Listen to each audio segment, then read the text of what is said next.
इनके पास कोई काम धंधा तो है नहीं, हराम का खाने वाले लोग हैं, हराम जीवी परजीवी लोग हैं। तो और ये एससी एसटी ओबीसी को क्षत्रियों को लूट करके खाने वाले लोग हैं, और जिन आज से नहीं खा रहे हैं, 2-2,500 सालों से ये खा रहे हैं। श्रमजीवी लोग नहीं है, ये परजीवी लोग हैं। हम अब ये बार बार जो संविधान की बदलने की बात करते हैं, है ना, संविधान, नया संविधान लाएंगे, हिंदू राष्ट्र का संविधान लाएंगे, ऋषि संविधान लाएंगे। समय आ चुका है।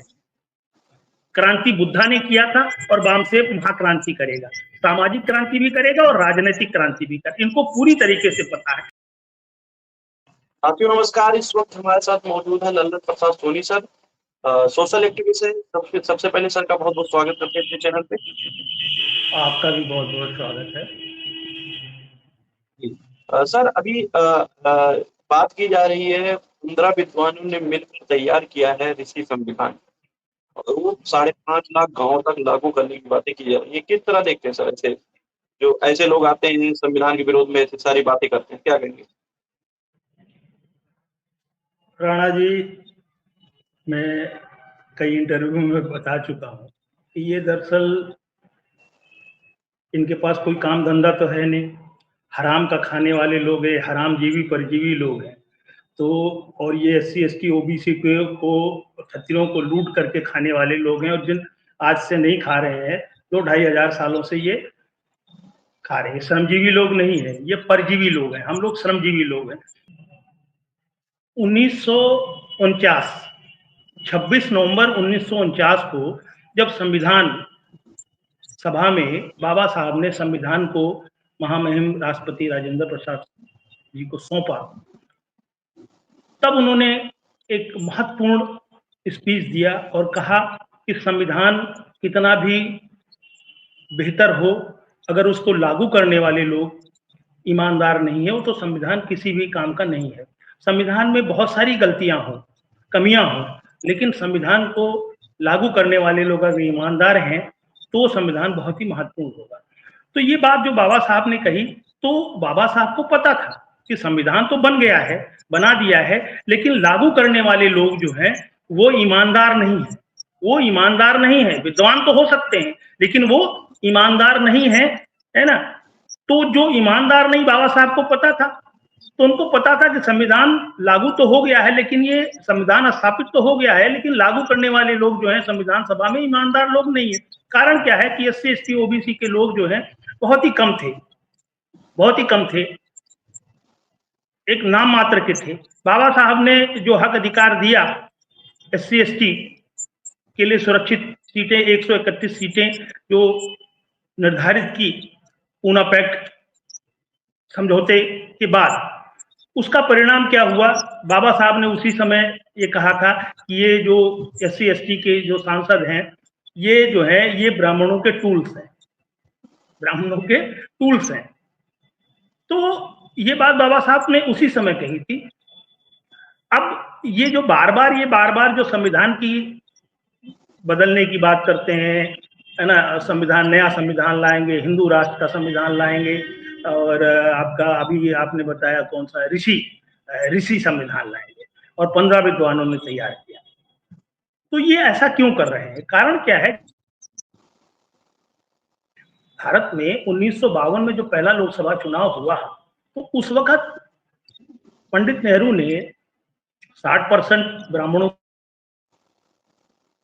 जितवा करके लोकतंत्र पर कब्जा कराया।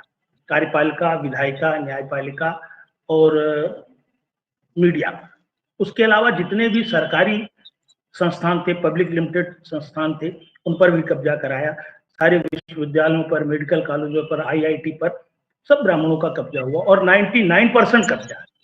आज की डेट में जो वर्तमान स्थिति है भारत में, 81% कार्यपालिका पर, 79.2% जो खुद कार्मिक मंत्रालय ने डाटा दिया है, उसमें 71% ब्राह्मण काबिज है, जिनकी आबादी 3.5% है ना, और 10% ईडब्ल्यूएस। इसमें भी न किसी क्षत्रिय को और न किसी विवनिया को जो है कोई कुछ हक अधिकार मिला है। सारा का सारा 10% इन्हीं के खाते में जा रहा है। तो 71 और 10 81% तो कार्यपालिका पर है, 97.5% न्यायपालिका पर है, 80% विधायिका में है और लगभग 99.5% मीडिया में, और जितने भी पब्लिक सेक्टर हैं सब पर उनका कब्जा है ना।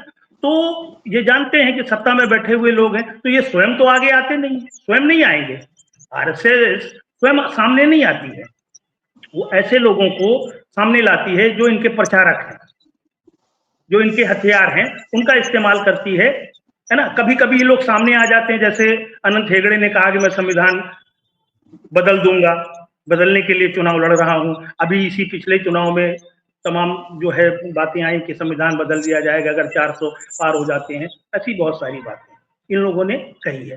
तो कारण क्या है कि ये परजीवी लोग हैं, ये श्रमजीवी लोग नहीं है, इनके पास कोई काम धंधा नहीं है, और इनको पता है कि इनके पुरखे ब्रह्मा भी संविधान को नहीं बदल सकते। संविधान का बदलना इतना आसान नहीं है। अब इस देश का एससी एसटी ओबीसी माइनॉरिटी क्षत्रिय वर्ग पूरी तरीके से जागृत हो जाता है, और ये जागृति का ही परिणाम है कि ये शोषा छोड़ रहे हैं। ये देखते हैं, ये लोग देखते हैं कि एससी एसटी ओबीसी माइनॉरिटी और क्षत्रियों में जो है क्या प्रतिक्रिया आ रही है ना। तो उसके लिए ये जो है इस तरीके का बयानबाजी करते रहते हैं। ये करेंगे कुछ नहीं, लेकिन क्या है कि पब्लिक को ये गुमराह करते हैं। और ये जो जागृति आंदोलन चल रहा है वामसेक का, एससी एसटी ओबीसी माइनॉरिटी और क्षत्रियों का जो आंदोलन चलाया जा रहा है, जैसे अभी 9 अप्रैल को जेल भरो आंदोलन, राष्ट्रव्यापी जेल भरो आंदोलन भारत मोर्चा ने आह्वान किया है, 1 जुलाई को भारत बंद किया है, करने का आह्वान किया है। तो इससे ये घबराए हुए हैं, पूरी तरीके से घबराए, और इनको पता है, हमारे लोगों को भले ही ना पता हो, हमारे लोगों को जानकारी ना हो, लेकिन आरएसएस को और बीजेपी और खास करके आरएसएस और बीजेपी के जो ब्राह्मण लोग हैं, इनको पूरी तरीके से पता है कि अब समय आ चुका है, समय आ चुका है। क्रांति बुद्धा ने किया था और वामसेक महाक्रांति करेगा, सामाजिक क्रांति भी करेगा और राजनीतिक क्रांति भी करेगा, इनको पूरी तरीके से पता है। लेकिन अब क्या है कि सत्ता में बैठे हुए हैं, पुलिस सेना सब इनके कब्जे में है ना, सब कुछ इनके कब्जे में है। तो ये जो है कुछ ना कुछ जो है इस तरीके का शोषा छोड़ते रहते, होना होना कुछ नहीं है। ये ऋषि संविधान बना ले, महर्षि संविधान बना ले, ब्रह्म ऋषि संविधान बना ले, उससे कोई फर्क नहीं पड़ने वाला है। और हमारे लोगों को सिर्फ एक अपने जो मुख्य मुद्दा है ईवीएम घोटाला, ईवीएम हटाओ, लोकतंत्र बचाओ। और जिस दिन ईवीएम हटी ना, ये सारा का सारा जितना ये आप देख रहे हो ना, ये इतना तेजी से बदलाव होगा ना। जो हमारे महापुरुषों ने, फूले साहू अम्बेडकर, पेरियार, ललित सिंह यादव, जिन्होंने जो आंदोलन चलाया, उसका परिणाम आपके सामने है, दिखाई दे रहा है। लोग बड़ी तेजी के साथ जागृत हो रहे हैं। तो अब इनको डाइवर्ट करना है, गुमराह करना है, तो हम जब ऋषि संविधान ले आए, अब 15 विद्वान, अरे तो जो अमर उजाला ने जो छापा है, तो कम से कम उसको ये छापना चाहिए 15 विद्वानों का नाम, और जो संविधान बनाया है उन्होंने उसका पूरा डिटेल देना चाहिए कि ये चीजें। केवल बस एक शोषा छोड़ दिया आपने कि जो है ऋषि संविधान। अभी पिछली बार में क्या हिंदू राष्ट्र का संविधान लाएंगे, अब दूसरा आ गया ऋषि संविधान, अब कल को लाएंगे ब्रह्म ऋषि संविधान, बताएंगे ब्रह्म ऋषि संविधान, है ना। तो इससे कोई फर्क नहीं पड़ने वाला है। और ये लोग परजीवी लोग हैं, हरामजीवी लोग हैं, मुफ्त का खाने वाले लोग हैं। एससी एसटी ओबीसी और क्षत्रियों को लूट करके जिंदगी भर खाया, आज भी वही खा रहे हैं। लेकिन अब जब एससी एसटी ओबीसी और क्षत्रिय बड़ी तेजी के साथ जागृत हो रहा, अपने हक अधिकार की लड़ाई लड़ रहा, तो ये उसको धर्म के शिकंजे में उलझा रहे हैं। अभी तक तो उलझाए रहे हैं, अब फिर ये उलझा रहे हैं। लेकिन इनको पता है कि अब हम ये जो जाल डाल रहे हैं, वो जाल जो है कामयाब नहीं हो रहा है, कोई जाल में फंस नहीं रहा है। अंत में क्या संदेश देंगे सर? अंत में क्या संदेश देंगे तमाम एससी एसटी ओबीसी और तमाम जो लोग जो संविधान पे विश्वास रखते हैं और उनके अंदर ये डर बैठाया जा रहा है संविधान बदल देंगे, ये कर देंगे, वो कर देंगे, अंत में क्या संदेश देंगे तमाम एससी एसटी ओबीसी के जो जो मजलूम लोग हैं, जो अभी भी उन धर्म की चादनी में डूबे लोग हैं, उनको भी क्या संदेश देंगे आप? मैं अपने एससी एसटी ओबीसी माइनॉरिटीज और क्षत्रिय बंधुओं, वैश्य बंधुओं को भी संदेश देना चाहता हूँ। वो भी अपने ही लोग हैं, लेकिन अभी वो ब्राह्मणवाद के शिकंजे में पूरी तरीके से कसे हुए हैं। क्षत्रियों में तो जागृति आ गई है, उसमें भी लोग अभी हैं जो आरएसएस से जुड़े हुए, बीजेपी से जुड़े हुए लोग हैं, जो धर्म का झंडा उठाए हुए हैं, तो अभी जुड़े हैं। लेकिन बहुत बड़ी जागृति आ गई है और मैं अपने सभी मूल निवासी बंधुओं से, 96% बंधुओं से कहना चाहता हूं कि किसी प्रकार की घबराहट की जरूरत नहीं, घबराने की जरूरत नहीं है, गुमराह होने की जरूरत नहीं है आपको, है ना।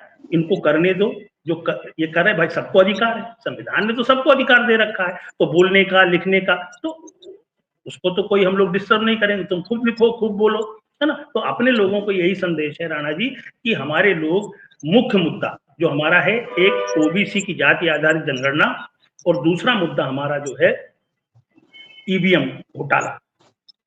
ईवीएम बंद होनी चाहिए, बैलेट पेपर से चुनाव हो। जिस दिन ये दोनों मुद्दे सफल हो गए ना, उस दिन ब्राह्मणवाद का अंतिम चरण होगा, वो अंतिम सांस ले रहा होगा।